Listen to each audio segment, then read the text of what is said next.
All right, so here we are, self-made millionaire tips. I'm Colin Plume, and I'm lucky to have Shinobu here, who wrote the book Empowered Planning. She's a CFP, has done over 500 seminars about money, and I think we're going to get into some of the roots of why people have problems with money. It starts kind of early on, and there's a lot of different things we're going to get into, so I'm excited. So thank you for coming on today. Yeah, thank you for having me. Know you're busy, kids, life, work, everything. So thanks for taking a little time. So I appreciate it. Heck yeah. Absolutely. First, our sponsor, before we get into it, Noble Gold Investments. The dollar's lost 99% of its value since 1971.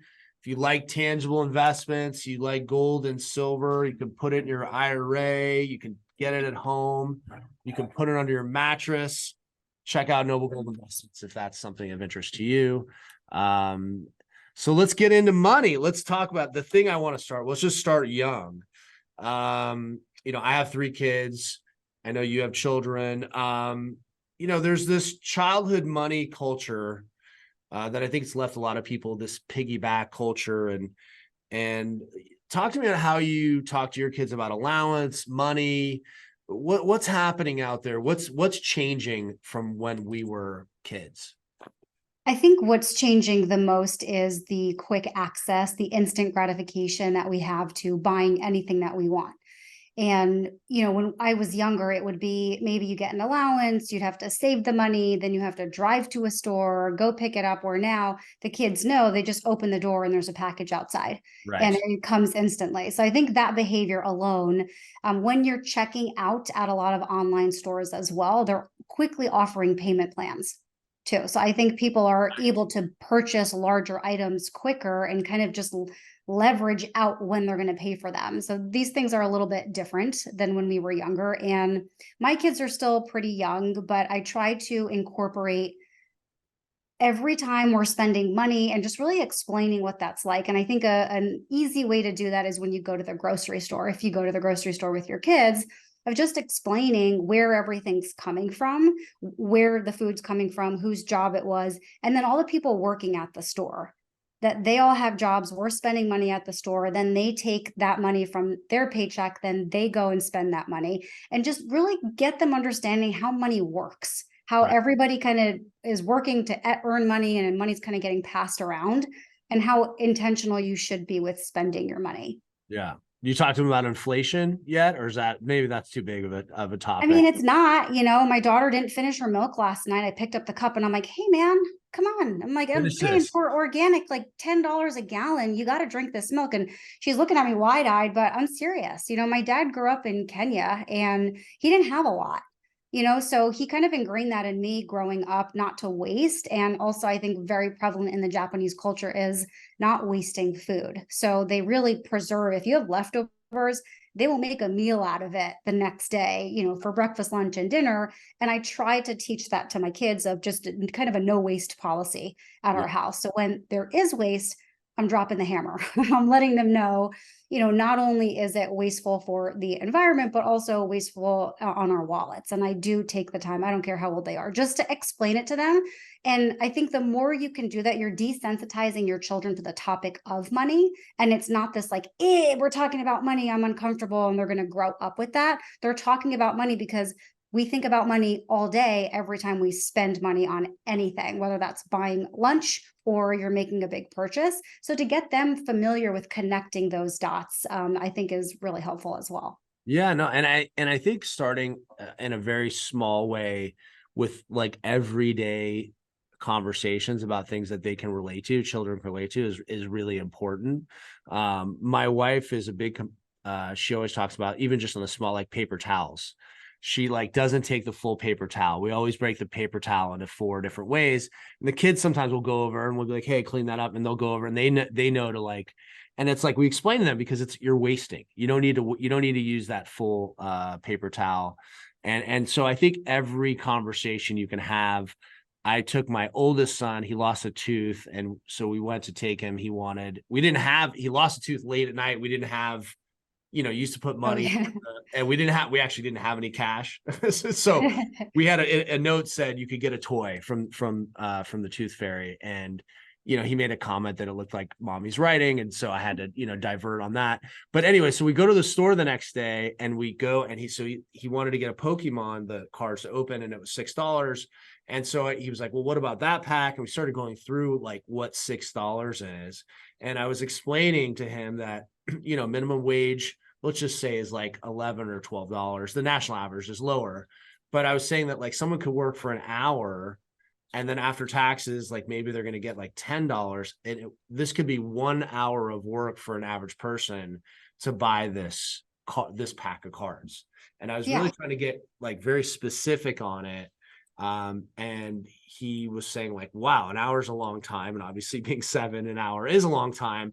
But I wanted him to get the premise of this. There's work that needs to happen there, and that's what it costs to buy this package of cards. And I said, luckily, the work that you did was losing a tooth, which isn't really work. It's going to happen anyway. And you got lucky, which he thought was really funny. But I was really trying to just get to the point of like, this costs money. Someone had to work for daddy. Mommy had to, obviously work for this. And that's how we're doing it. And I agree with you. Parents are afraid to have this conversation early. They say, oh, well, it's not important. You don't want to talk to them about it. But I actually disagree. I think you have to talk to them as early as they can understand these things. Yeah, and I think even for electronic bigger items that they're going to be purchasing, really explaining some of the equivalent of work, exactly what you just did with a smaller item, putting that on a bigger scale. If it's to the point that they're, requiring iPads for school or things like that, and they're having to purchase that, to really help them understand like how many hours of somebody doing this work is going into that. So again, they can equate those things, and not equating work with being a bad thing.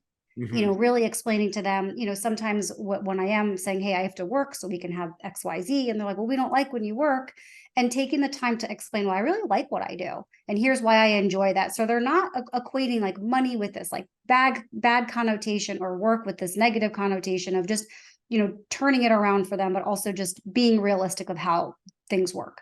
Yeah, no, I agree with you. In your book and in general, being a financial planner, you talk about money baggage, which is sort of probably starts from young, right? Yeah. And a lot of people are learning these things.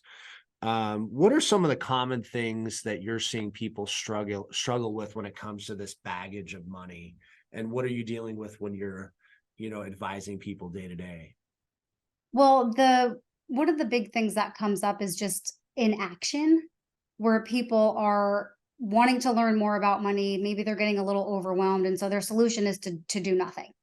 And that over time really adds up, and really digging into the kind of emotional component of like, what are your money values? What do you believe in when it comes to money and investing? And people often are like, I don't know, I've never thought about my own ideals, but here's how I grew up. We're kind of just getting dripped on when we're younger of how our parents, how family members are treating money. And it's really interesting to see that if somebody comes from a home where their parents fought all the time about money, that behavior stays with them. And when they get older, a lot of people don't want to talk about money. It makes them uncomfortable. They shut down. So Sure. inaction for them is the better route, the healthier route for them to take. Complacency is also a big one. It's kind of like, if it's not broken, I don't want to fix it, but yet I'm not advancing in my life. I think people can also, a lot of women have admitted this to me, where they just kind of think someone else is going to take care of it. They haven't put that much thought into it, and they care about it, but they're just like, well, I don't know, I thought somebody else would. And when we dig into that, maybe the person that they married, they're like, actually, he's in a ton of debt, and he's not the person that's going to help me learn more about money. I have to take ownership of this on my own. So I think really sitting down, especially if it's a couple, and looking back at what was the language being used around money in your house growing up, and how does that affect you today? I think that is the best starting point for everybody. Yeah, no, I agree. And I think there is no somebody anymore. That idea that you're going to work at a company for 40 years and they're going to have a pension plan and that's going to be how you're going to ride off into the sunset. I think those days are gone. There's very few jobs that offer those kind of golden parachutes that people want. But I think it's interesting. We at Noble Gold, we do a lot with self-directed IRAs, and my joke about the self-directed IRA is that it's great because you're the boss, and the bad part is that you're the boss, right? And you're in control of what you decide, and a lot of people just want to have somebody else typically make a decision for them, and they just want to be out of it. As a financial planner, obviously let's get into what's happening in the world right now. The last year or two has been rocky with equities. What are you talking to your clients about in today's environment with super high mortgage rates, equity markets a little rocky? Like what are people talking about to you? What are you seeing? What's the talk of the town in the financial planning world today? I think it's always the same story, the consistent story of just understanding what your strategy is, the why behind your strategy, to make sure it's in line with what your goals are. If someone's I've seen it before where clients are looking to purchase a home, maybe they sold a home and they have a lot of cash, that they're trying to invest it to make money quick over the next year or two so they can have more money. I don't look at that as a good strategy to be buying equities with, but if someone's looking for a longer term and they have that and they know, okay, 60% of my investable assets in stocks, 40% in bond, if that strategy still makes sense, if they believe in asset allocation, to stick the course, because the market's returned, double digits already this year. And a lot of people don't know that, because if you read the news or if you look at the market this week and you're like, man, every day it's down, we look at that. The equity markets have returned positive returns 32 out of the last 43 years. And during those years, the average downside that you can experience is more than 10%. So it doesn't always feel like the market is doing well when it is, because you're having a lot of these intra-year swings. So I think it's really identifying what is your purpose of investing those dollars. Are they spread out appropriately? If not, make a change, but don't be jumping around trying to time the market, because it's always forward looking and we can't predict what it's going to do. But we have enough historical data to say, on average, stay the course. 75% of the times the equity markets are making money. Those are nice averages. Yeah. Oh, absolutely. Yeah. I think the highlights, people see the highlights or the lowlights in the news, for the most part. And that's sort of what they cling to. Early in your life, you sort of were more heavy into cash as an investment. Just you had a kind of a really safe. Tell me how that happened and sort of evolved over as you learned things over time, and what made you shift your strategy. Yeah, I think going back to the money culture, money baggage. My parents came to this country, didn't have any family around, and my dad had lost his parents when he was young. So he was always afraid that something was going to happen to them and I wasn't going to have anything. And he talked to me a lot about, you better know all things about life. And so I started working as soon as I could and started to essentially like hoard cash as a child. And I would take envelopes, I'd hide money in drawers, and I would lose the money because I was hiding it so well. And then as I got older, I didn't understand investing. So I think, like many other people, I just took some money, threw it into, I think at that time it was a healthcare fund. And it was one of those things where I didn't know really what I was in, but every time I looked at my statement, I'm like, this investment sucks, that kind of attitude without knowing. I sold it, I bought something else, it went down, I sold it, I bought something else. And then finally, when I was working in the industry and had more exposure, I was like, all right, it's actually not that those investments were bad. It was a bad time to be purchasing them, and I need to have a strategy. So I think making mistakes, learning through those mistakes, and almost not wanting to invest helped me learn how to invest more. Because I just kept thinking like, this is a losing game here. I'm not making any money. But it forced me to take a step back and look at, well, how are other people doing this? I didn't even know there were investment strategies. I just thought there was a bunch of things you pick from. You pick a random one and then you hope for the best. Yeah. But so I had to do some unlearning in that sense. That makes sense. And obviously you learn sitting in cash is probably the worst, or at least having a significant amount of cash, probably the worst thing that you could do. Yeah, you're not taking advantage of it and you're just relying on yourself to earn more money all the time. And that's a lot of pressure. Yeah. What about today though, with the banks paying 5%, give or take? Is that something that you would recommend for investors depending on what their strategy is? Yeah, I mean, if you don't need the money, um, if you're not looking at a 10+ year time horizon, I would much rather trade some bond type of investments for cash right now if it's going to pay you. The one thing you want to be careful of is if rates turn around and start going down, you don't want to be abandoning your strategies again, trying to time the market based on what's going on if you're not locking it in at a higher rate. So if you're kind of switching your investments to go to a money market, how quickly they came up and they're paying, they can quickly go back down because banks aren't going to pay you if they don't make money on the spreads either. So just to have a solid strategy, but pay attention to where you're at, because I've talked to a lot of people that have money at larger banks and they're paying less than 2%.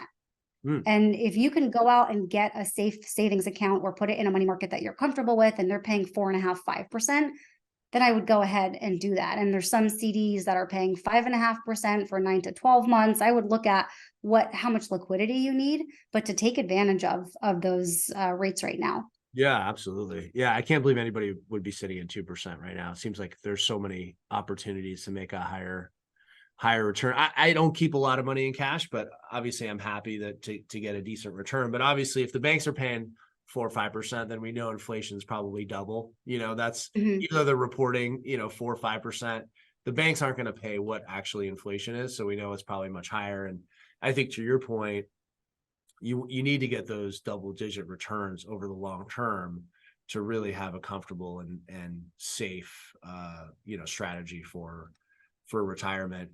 What's your take, Shinobu, on the 4% rule that they always talk about? You see it in the news all the time that you're going to take out 4% once you hit retirement.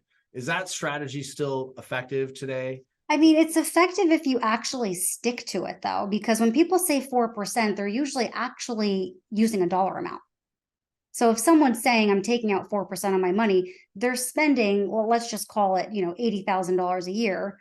But if the market were their account values were to go down, they're not going to say, oh, okay, well, then this year I only need to take out 55,000. It's like, no, you're still taking out the 80,000. So now that 4% actually turned into 7% and Mhm. you're withdrawing 7%. So the 4% rule works if you don't need all the income. If you Right. can live off of, 4% of a fluctuating market value, then that rule works. If you're a regular person who's like, I know how much money I need. It's around, 80 to 100,000 a year in retirement. Then regardless of what the stock market's doing, you need that money. And then that's not a good rule to go by because that changes. And it also changes, they call it the sequence of returns. What did the market return the first 5 years that you retired? If the market was down, all of that's out the window. Right. If That you four had percent rule is dead. I mean, you It's can't. sad. If you're, unless again, you can live off of less and less and less money. And so there is that philosophy where some financial planners can tell their clients, if the market's down, okay, if you technically only need, 80,000 to live on, and then you spend an extra 20,000 on travel and things you like, in a bad market, don't spend that 20,000. That is a very difficult. It looks good on an Excel sheet. It looks good on, e-money planner. But when you're talking realistic, if someone has a trip planned with their family and they're taking their grandkids on a trip, they're not going to cancel Disney World because the stock market's down. So we also want to be realistic. So I would not stick to that rule. I would stick to probably like 2.5% at 65, Got it. knowing that can withstand some market downturn. Yeah, because then with the market fluctuations, you can always kind of stay within that range Yeah. and save. Yeah, no, that makes sense.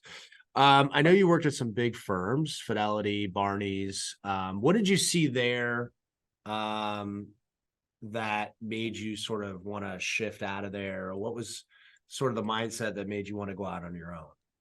So the going out on my own wasn't always this proactive approach that I took. It was really after I had my first child. I was traveling some, and it was too much. We were going to have, somebody, a nanny in the morning, a nanny in the afternoon and at night.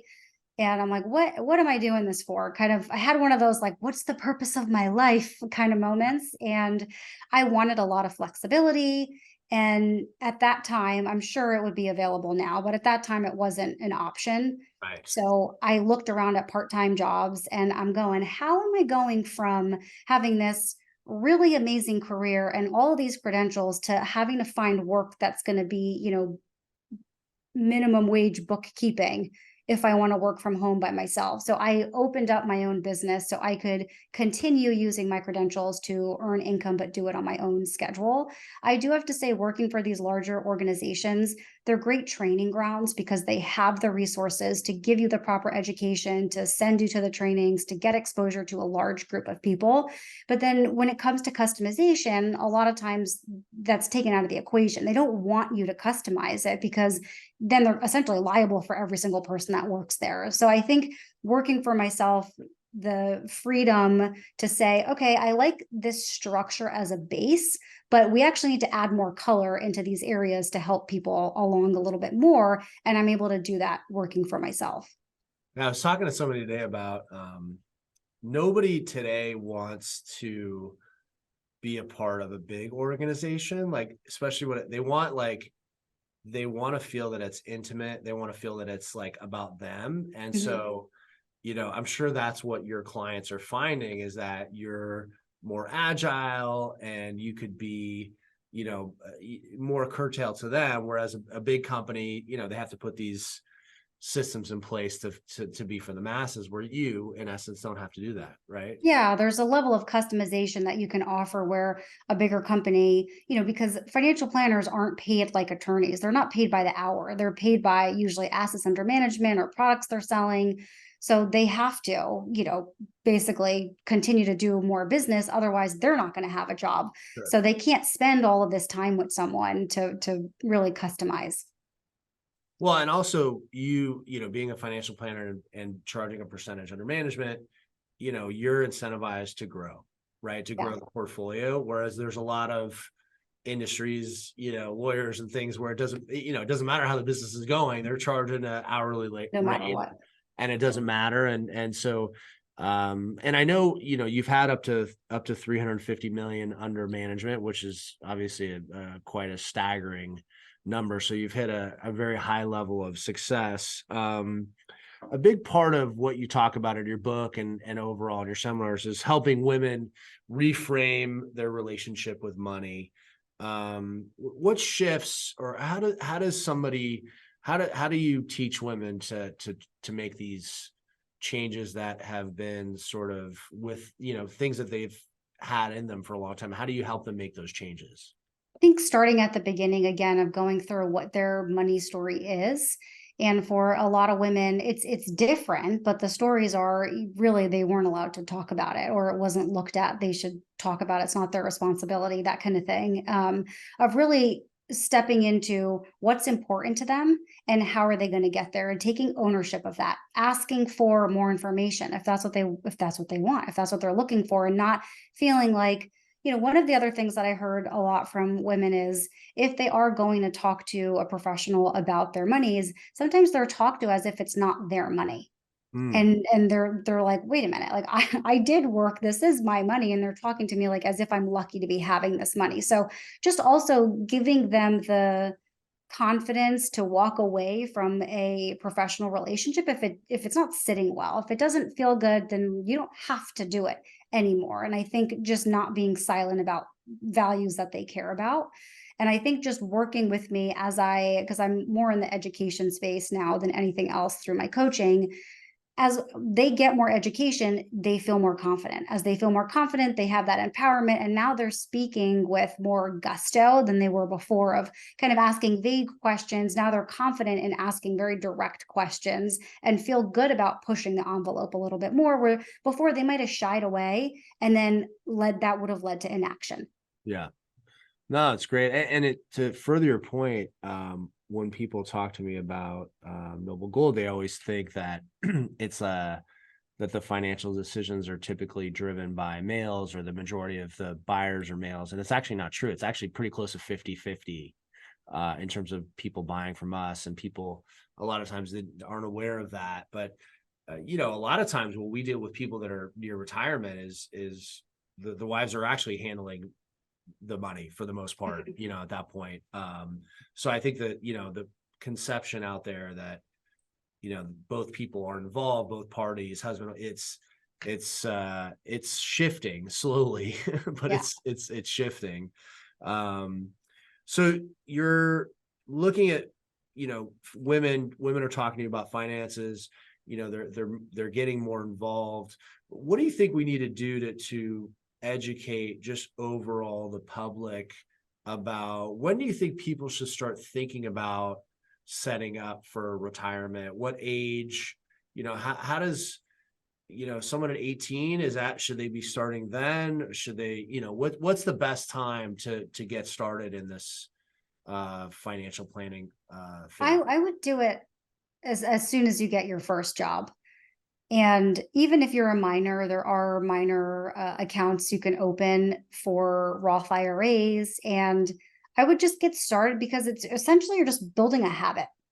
That's it. Just building a habit that's kind of set on autopilot, and you don't have to think about it. And you want to take advantage of the compounding interest, because the more you can save before you're 40 years old, that money will work for you, versus someone who's in their 50s saying, okay, I missed out on the last 10 years. I'm going to double, what I should have been putting in. I'm going to double that. But you're still missing out on that time for you to earn that money. So Sure. the sooner you can get started, the better. But also just having that concept of, I'm earning, I'm spending, I'm saving, and just kind of putting that in your mind that that's the way that it is. And that's the way that I'm going to do it going forward. Because I think when people view opening account, getting invested as an obstacle or a barrier because it's extra steps they have to take, if it's already set up and you just think about it that way, then it's done so easily from your phone now. Yeah, absolutely. Yeah. And there's so many different places to open up accounts. There's so many different ways to do it. It really is a lot easier. And, you know, as someone that has employees and has 401k plans, you know, I try to do education on, you know, talking to people about, if you start in your 20s as opposed to you start in your 30s, I mean, the way that the money grows, I mean, it's Mhm. quite shocking if you look at even a, you know, $2,000 at 21 as opposed to $2,000 at 28 a year. You know, it really, that 7-year compound can make a massive difference at the end when you want to, you know, you want to retire. And I think people are living longer, and you know, obviously that's a, you know, factor into it too, is that people are working and living longer. You know, so I think when Social Security came about and people were living until they were, you know, 72, you know, 75, 78, you know, so you had to figure, you know, 15 or 20 years of retirement. Now some people are looking at 30 or 40 years of retirement. So how to navigate that and have enough money to sustain that, you know, style of living for a long time. What do you think about diversification into different assets? How do you talk to your clients? But what do you think about real estate, or, you know, other investments? How do you sort of have that conversation? Because I know you talk a lot about stocks and equities, but how do you talk to people about other investments that they're interested in? I come from a more traditional investing philosophy background. So that's always what I'm going to stick to, again, just based on the data that's available. I also look at accessibility, liquidity that's out there, so that I am going to lean on that. But I do think there's a place for having alternative investment solutions. So I typically tell people like 10 to 15% of their liquid net worth and what they're comfortable with. So I really do like real estate. I enjoy it. I'm not willing to liquidate a lot of my funds to purchase it directly. So I like to participate in other type of deals, but keeping at a certain percentage point, because I do lose liquidity or access to that. So it does tie the money up. You do have some restrictions around there. So, but I want to participate in it. So I think for people, if you want to do that, do it, but also know if there's restrictions, or sometimes those investments, if they have a downturn, it's not so quick to come back, that you want to give that investment room. You don't want to say, okay, it's down. Actually, I have an event. I need this, to liquidate this. And now I'm paying a penalty, or I have to get out of this prematurely.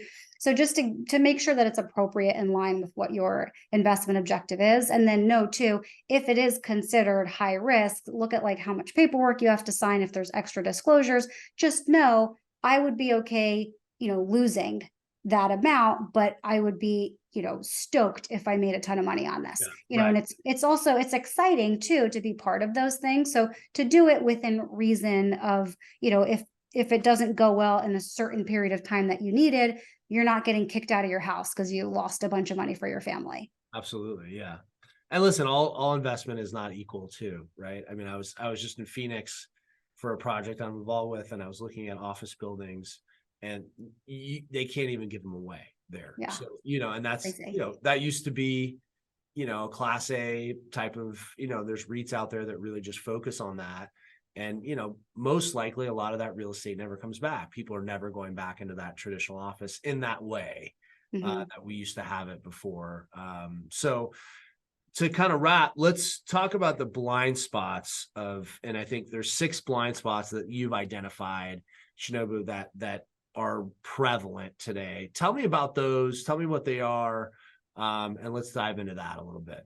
Yeah, so I kind of touched on this a little bit before, but you have avoidance, you have complacency, fear. I kind of call it the damsel in distress, of that kind of, somebody else will take care of it for me. And there's so many more that are out there. I think these are all rooted from behavioral finance theory, but I figured that was too boring to talk about. And there's, so many books on them. So I kind of just tried to coin some terms, but a lot of it really does come down to different forms of fear and how that breaks down in different people. So it's really identifying what you imagine to be your gut instinct when you're making a financial decision, just to dig into that a little bit more. Because a lot of times that gut is either, based upon fear, or it's based upon something else. There's overconfidence as well. So this is really interesting that if you buy an investment, it makes money. Let's say you buy another investment and it makes more money. You actually start to think that you're the reason your investments are making money. So Right. you become very confident that everything you picked. I wonder if my investment story would have been different if those first few investments I made money instead of, well, I lost money. And I wonder if they made money if I was like, I'm so great at this. And then you just start doing that. So, for an example, if someone does have tendencies to be overconfident with their investments, it's a great idea to find somebody that you trust, that's a professional that you can partner with, that's going to keep you honest. So Right. when you have ideas to go through this, you have somebody you can turn to say, here's what I'm thinking, and they can go toe to toe with you, really talk it through so you're making sound decisions. Yeah, no, that makes sense. Yeah, and overconfidence and it interesting how, how things start and then how that kind of molds when you were talking about it, I was thinking about my first 4 or 5 businesses that I was involved with that all sort of had an eventual decline and failure. And then somehow I continued to start another business. I don't know where that sort of blind, maybe, stupid confidence came from, or maybe out of necessity. But yeah, no, I think that makes sense. There are people that, they hit a little, like crypto is a great example. They hit a few crypto wins and they just keep doubling down and doubling down. And I've heard this story from people in crypto all the time. And then, the 5th one they bought went to zero and they lost all the money they started with, and then everything kind of all encompassing there. So you have to be careful and strategic when you're planning out there. Shinobu, you have a few books. Investing is Your Superpower, Empowered Planning, and I definitely recommend people to check them out. And you're also doing some coaching. Tell me a little bit about the coaching program and how somebody could get involved with that. Yeah, I would just check out my website and sign up for my newsletter for different things that are getting rolled out. I do one-on-one coaching and I teach classes. I do speaking events. So any way you would like to hang out with me, just stay in touch. Yeah, absolutely. Yeah, no, you're out there and people can get in front of you and talk to you about these things. And I appreciate you coming on today. And, I coming into this, financial planning, and, it's one of these topics that not everybody wants to talk, but I think you do it in a way that's informative and light and fun and intriguing. And all the best success to you. And I really appreciate you coming on to the podcast today. And for anybody who wants more information, we'll have links to Shinobu's contact or website, email. That'll all be in the description. And this is Self-Made Millionaire Tips with Colin Plume. And thanks so much, and talk to you again soon. Thank you.